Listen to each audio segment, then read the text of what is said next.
I realized I've been given so many blessings in my life, and I've gotten mad at God for various circumstances in which I've found myself, when the truth is, I should have been praising God more through the difficult circumstances. Who owns you? Who owns you? I sure pray so. Because to ask that in a secular humanistic environment is to be considered ridiculous.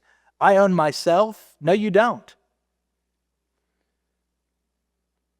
You didn't get here by your own vote. You weren't part of the committee that got you here. In fact, if you just come a little bit closer to me this morning and you listen, human beings, this is a controversial statement, human beings don't create anything.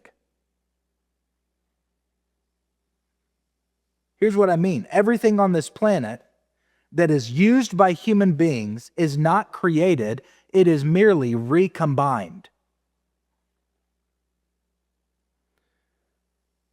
The wooden platform on which I'm standing, no scientist can make the wood.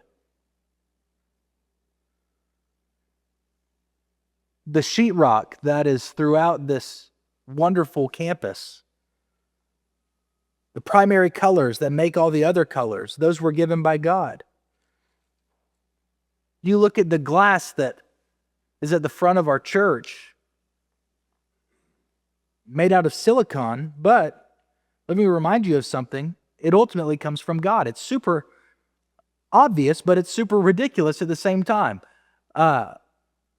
We recreate things, we put things back together, but we're not initially creating them in the first place. If every scientist in the world were to get together and have a convention and say, we're going to create one bug on one pane of glass in this community, they couldn't even create one bug. You see, God owns you by wider creation as well as he does everything else. So that's the potter. Let's also think about the clay. The clay is humanity. The clay is humanity. That's you.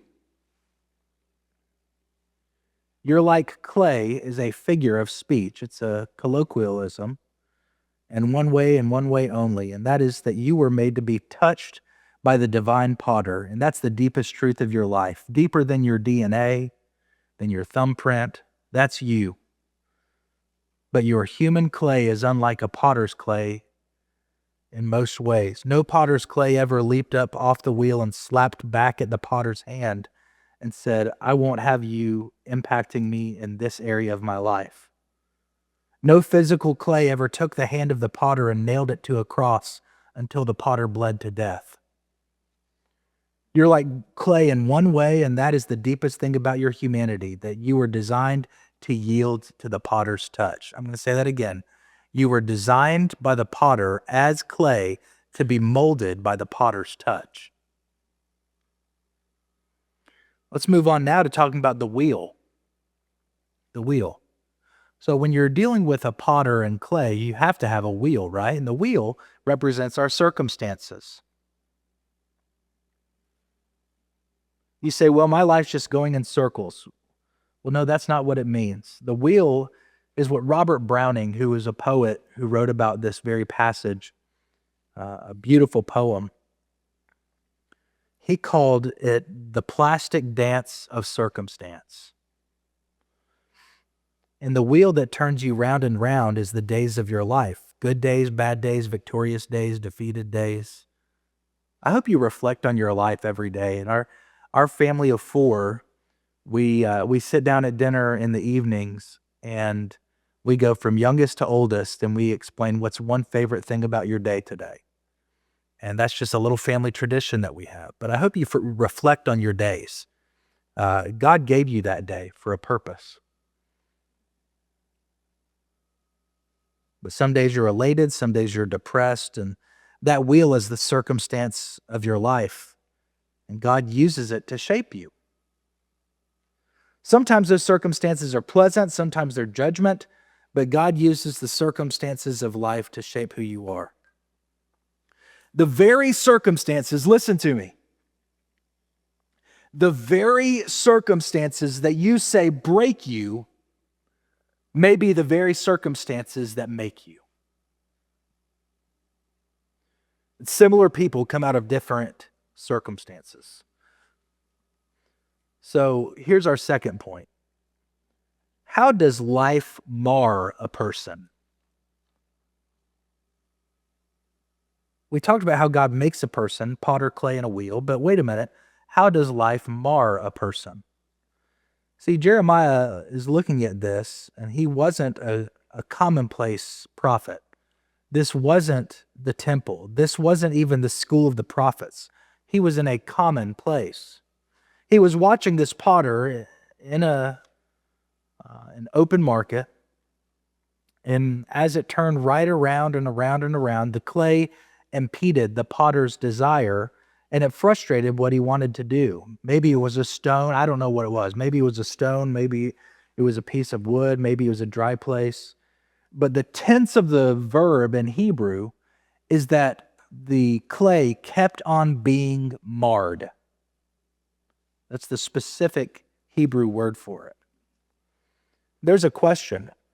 Whose fault is it that we're marred in the hands of the potter? Now, some people want to blame God, the potter. That is, they're mad at God. And I'm telling you, I've conducted enough counseling appointments to know at this juncture of my ministry that when people come in with one problem, if you go even an inch deep, often they're mad at God about their problem. Many of you in here and beyond here today, watching online, many of you are really mad at God about something, some circumstance in your life. You're wondering, why did God take my mother? Why did God afflict me with this affliction?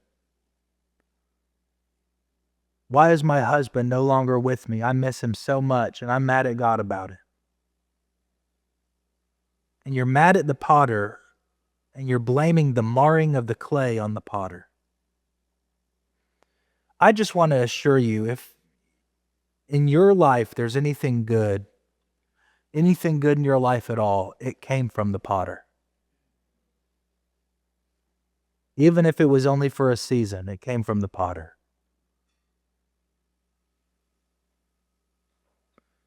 Every good and perfect thing comes down from above. Perfect gift. It comes down from above, from other light.